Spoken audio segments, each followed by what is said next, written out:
Түрлермен байланысты күрделі есептерді шығару деп атап қойдық тақырыпты.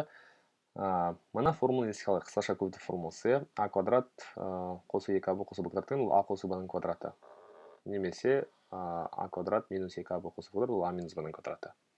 Енді 4-тің квадраты 16 дегендей 16-ның квадрат түбірі 4-ке тең. Яғни қараңыз, егер сізде бір заттан квадрат түбір табу керек болса, бір нәрседен квадрат түбір табу керек болса, сізге сол нәрсе басқа бір нәрсенің квадрат екеніне көзіңіз жеткізу керек. Ізделініп тұрған заттың квадрат түбірі басқа бір санның квадрат екеніне көзіңіз жетсе, сол санды жауап қылып жаза саласыз. Енді мен мынандай мысал қарастырып жатырмын. Менде түбір асты 3 қосылған бірдің квадратын а қосу б-ның формуласымен, бұндағы а-ның рөлінде түбір асты 3 тұр, б-ның рөлінде 1 тұр. А квадрат ол түбір асты 3-дің квадраты, қосылған 2 тұр, а б ол түбір асты 3-пен 1-дің көбейтіндісі, қосылған б квадрат ол 1-дің квадраты. Осы 3 мүшеден бізде шығады түбір асты 3-дің квадраты, жай 3 шығады, түбір мен квадрат бір-бірін жояды. 2 түбір асты 3 қосу 1, міне 3 пен 1-дің астын сызып қойдым, оларды қосым 3-ке 1, 4 шықты. 4 қосу 2 түбір асты 3 дегеніміз, ол түбір асты 3 қосу 1-дің квадраты. Бірақ бұлай 4 қосу 2 түбір асты 3-ке қарасаңыз, ол ешкіменің квадраты емес сияқты. Бірақ ол түбір асты 3 қосу 1-дің квадраты, міне оның табылу жолы. Демек, егер мына нәрседен түбір тап десе, мынадан түбір тап десе, мысалы түбір асты 4 қосу 2 түбір асты 3 десе, мен оны былай түсем. Мынау дегеніміз мынаның квадраты. Түбірдің астында менде түбір асты 3 қосу 1-дің квадраты тұр. Ал егер түбірдің астында тұрған өрнек бір нәрсенің квадраты болса, жауап сол болады. Яғни мынарда квадраттың түбірі кетеді, түбір асты 3 қосу 1 шығады. Мынаның түбірін табуға болады екен. Яғни егер сізде бір сондай бір өрнектің түбірін сұраса, айталық түбір асты бізде сұрап жатыр. Мысалы біз оны өзіміз құрастырып беруіміз болады. Былай жасайық. 9 минус 4 түбір асты 5. Осы өрнектің түбірін тап дейді. Яғни осы өрнектің түбірін тап десе, бізді бірден ой кетеді. Демек, мына өрнек ол бір нәрсенің квадраты болу керек. Сол кезде біз сол квадрат пен түбір жояды да, сол нәрсені мынаны жауап ретінде айта аламыз. Себебі квадрат түбір табу үшін сол квадрат түбірінің астындағы өрнек басқа бір заттың квадраты болу керек. Ал а қосу б-ның квадратын ашып жіберсек, мынандай 3 мүше шығады. Менде мынада тек 2 ақ мүше тұр. 9 және 4 түбір асты 5. Қай жерден бастаймыз? Подсказка мына жерде. Мына екінші мүшесі, міне 2 түбір асты 3, екінші түбірмен тұрған зат. Ол мына 2аб. Яғни біз мынадан 2аб-ны бөліп алу керекпіз. 4 түбір асты 5 деген 2 көбейту а болу керек. 4 түбір асты 5-тен мен мына формула бойынша 2-ні шығару керекпін. 2-ні шығарып аламын. 2, сосын мына 4 шығу үшін 2-ні нешеге көбейтем? 2-ні 2-ге көбейтем, және түбір асты 5-ге көбейтем. 4 түбір асты 5-ті 2 деген мына формуладағы 2, сосын а, б көресіз, Енді былай олайық. А ол 2, б ол түбір асты 5 деп. Сол кезде бізде не жазылу керек? Бізден алды минус қоя. Бізде жазылу керек а квадрат мынарада б квадрат жазылу керек. Онда сол кезде формула шығады, А квадрат деген сөз мына 2-ның квадраттайсыз. 2-ның квадраты бізде не болады? 2-ның квадраты бізде 4 болады. 4 болады. Және б квадрат қалды. Б квадрат деген мына түбір асты 5-тің квадраты. Түбір асты 5-тің квадраты деген сөз түбір мен квадрат бір-бірін жояды да, жай ғана 5 қалады. Бізде сол 5-ті. Енді қараңызшы. Бізде мына түбірді 9-ды біз ажыратып жібердік. 9-ды 4 пен 5-тің қосындысы жазып отырық. Расында 4-ке 5-ті қоссақ 9 болады, Және 4 түбір асты 5, ол міне 2 көбейту 2 түбір асты 5. Сол кезде мына 3 мүше сияқты а қосу б-ның квадратына келу керек. Түбірдің астында бізде а қосу б-ның квадраты тұрады. А бізде не болады? А бізде міне ол шықты міне. А ол 2, б ол түбір асты 5. Демек ол 2 азайтылған түбір асты 5-тің квадраты. Яғни біз 9 минус 4 түбір асты 5-те 2 азайтылған түбір асты 5-тің квадратына әкелдік. Ары қарай сәл ойлаңыз. А минус б-ның квадраты және б минус а-ның квадраты екеуі бірдей нәрсе. Себебі мен а мен б-ның орнына сан қоятын болсақ, мысалға мынарға 3, мынарға 5 қоятын болсақ, 3 минус 5 деген сөз ол минус 2. Бірақ квадраттасақ ол 4-ті береді. Ал мынарға 5 минус 3 десек, ол жай 2, оның да квадраты 4. Сондықтан а минус б немесе б минус а квадраты бірдей. Яғни мен 2 минус түбір асты 5 немесе түбір асты 5 минус 2-ның квадрат деп жазсам да ол бірдей. Квадрат тұрғанда бірдей. Квадрат болмаса ол бөлек болатын еді. Енді қараңыз. Енді бізде не шығады? Мынадан түбір мен квадрат тапсақ, 2 азайтылған түбір асты 5 шығады. Мынадан түбір мен квадрат тапсақ, түбір асты 5 азайтылған 2 шығады. Қайсысы дұрыс сонда?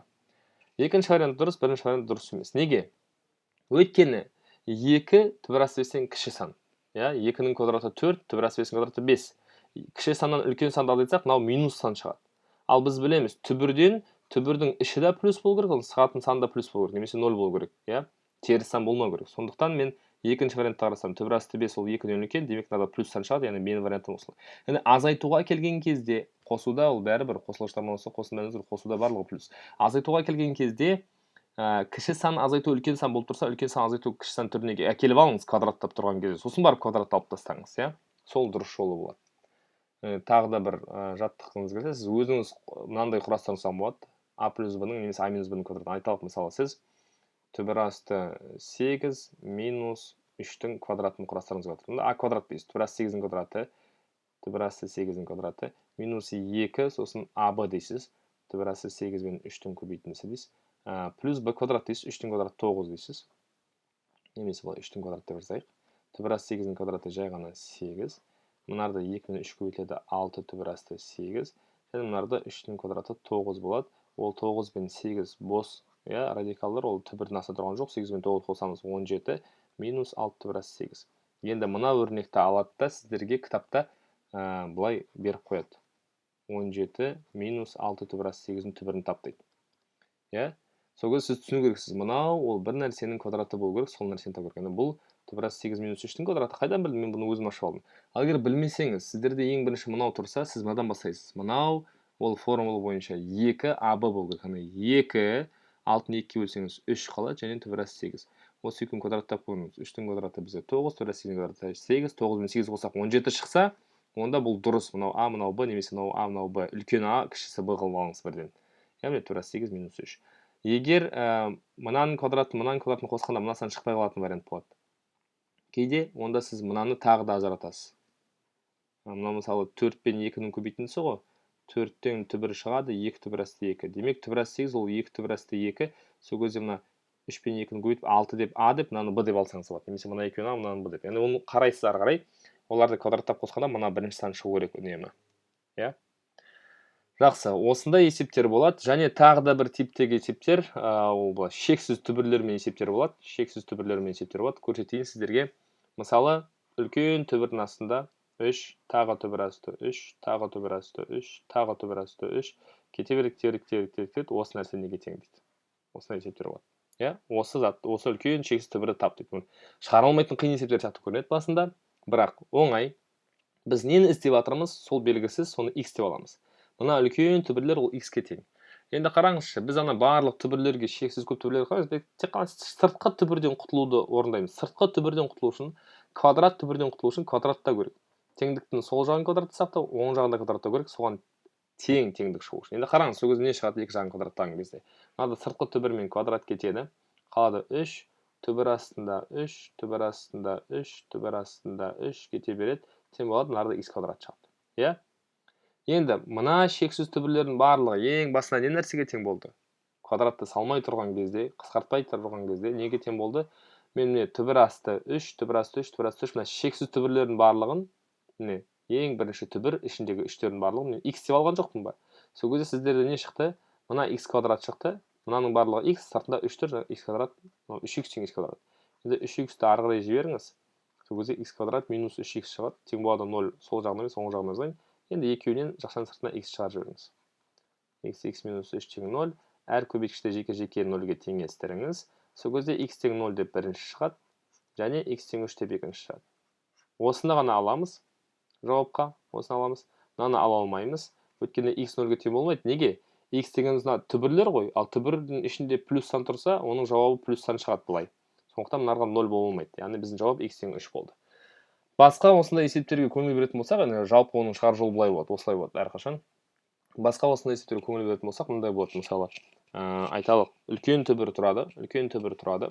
3 дейді, қосылған 2 түбір асты 3, қосылған 2 түбір асты 3, қосылған 2 түбір асты 3, кете береді.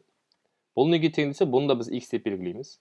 Жаңағыдай мына сырттағы үлкен түбірден құтылу үшін не істейміз? Сырттағы мына бір түбірден құтылу үшін біз екі жағында квадраттаймыз. Сол кезде сол жағы квадратталған кезде ең сыртқы түбір ашылып қалады, 3 қалады. Қосу 2 түбір асты дейміз да. Мына 3 қалады, қосу 2 түбір асты. Мына 3 қалады, қосу 2 түбір асты. Мына 3 қалады, кете береді. Тең болады мында x квадрат тұрады. Енді қараңыз, мұқият қараңыз. Бізде берілгенде мына түбір асты барлығын біз x деп белгіледік. Міне, үлкен түбір 3 қосу 2 түбір асты 3 қосу деген. Енді дәл сондай зат мынарда тұр, қараңыз. Үлкен түбір 3 қосу 2 түбір асты 3 қосу 2 түбір асты 3 қосу кете береді. Шексіз болғандықтан олар бірдей нәрсе. Сондықтан мен бұл затты басында x деп алдым. Енді оның орнына қайтып x қоям. Сол кезде менде не шығып тұр? Сол кезде мына 3 шығып тұр. 3 қосу мына 2 бар. X тең болады, ар жақта x квадрат. Енді мына екеуін сол x квадратқа қарай минустан басымен жіберіңіз. X квадрат минус 2x минус 3 тең 0. Вет бойынша x1 қосу x2 қоссақ қарама-қарсы мына мүше 2. Насам x1 көбейту x2 өз таңбасымен минус 3. Қосқанда 2 көбейткен минус 3 ол 2 сан. 3 және минус 1. 3-ке минус 1 сәймей қалды ма? 3-ке минус 1-ді қоссақ 2, 3-ті минус 1-ге көтсек минус 3. Яғни x-іміз бізде 3-ке тең болуы мүмкін, немесе минус 1-ге тең болуы мүмкін. Минус 1-ді алмаймыз. Неге? X дегеніміз бізде мына түбір, ал түбірдің астында плюс сандар тұр. Плюс сандардан түбірден әрқашан плюс сан шығу керек. Сондықтан минус алмаймыз. X тең 3. Яғни мына түбірдің де мәні 3-ке тең. Кейбір түбірлерге байланысты осындай күрделі есептерді осындай жолмен шығаруға болады.